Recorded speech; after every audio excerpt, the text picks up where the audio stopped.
indictments, the Democrats said we'd find it in his final report. Then, when there was no collusion in the report, we were told Attorney General Barr was hiding it. Then, when it was clear Barr wasn't hiding anything, we were told it would be revealed through a hearing with Mr. Mueller himself. And now that Mr. Mueller is here, they are claiming that the collusion has actually been in his report all along, hidden in plain sight. Mueller started impassively at Nunes as the congressman concluded his speech.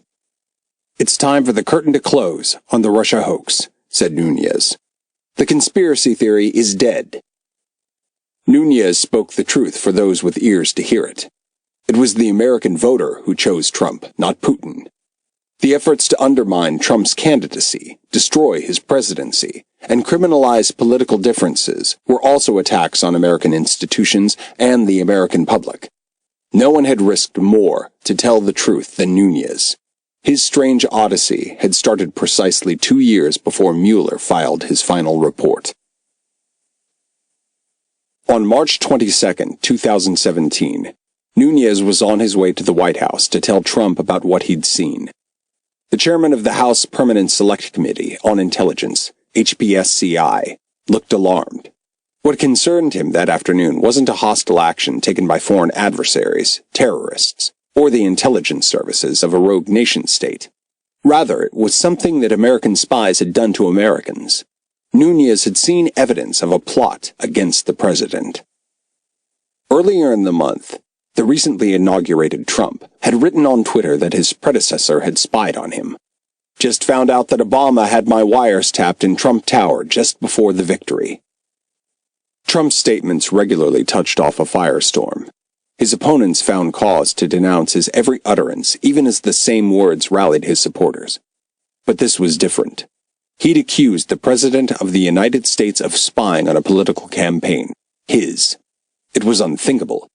Yet sources had shown Nunes that Barack Obama administration officials had asked for the identities of Trump transition team members to be unredacted from intelligence reports. Typically, the identities, names, titles, and so on, of U.S. citizens are redacted, i.e. masked, to protect their privacy rights. Unmasking is not illegal, and there are legitimate reasons to ask for the identity of an American to be unmasked. But Nunes had seen evidence of an extensive campaign of unmaskings for no apparent purpose except to spy on the Trump team. Nunes, wearing a blue pinstriped suit, approached a group of several dozen reporters, photographers, and TV cameramen assembled at the bottom of a staircase in the Capitol Hill Visitor Center. He stood at a narrow lectern with a dozen microphones to accommodate all the media. The event was carried live on several networks.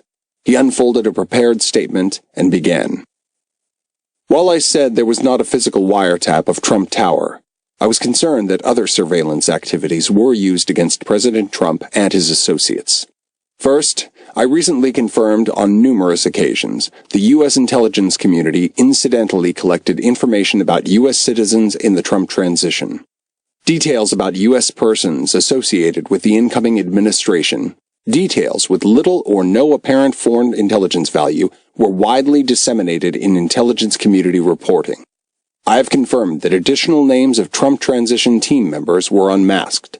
Fourth and finally, I want to be clear, none of the surveillance was related to Russia or the investigation of Russian activities or the Trump team."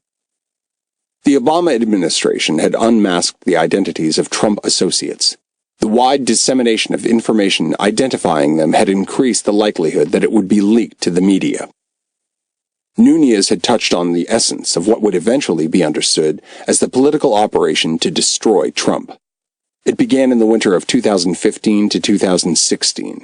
It consisted of two components, intertwined. One involved senior Obama officials from the U.S. law enforcement and intelligence communities, as well as the diplomatic corps. They had used electronic surveillance and confidential human sources to spy on and entrap the Trump team. They had leaked classified information to the press to portray Trump and his circle as compromised by hidden ties to the Russian government. That was a political espionage campaign, often conducted clandestinely.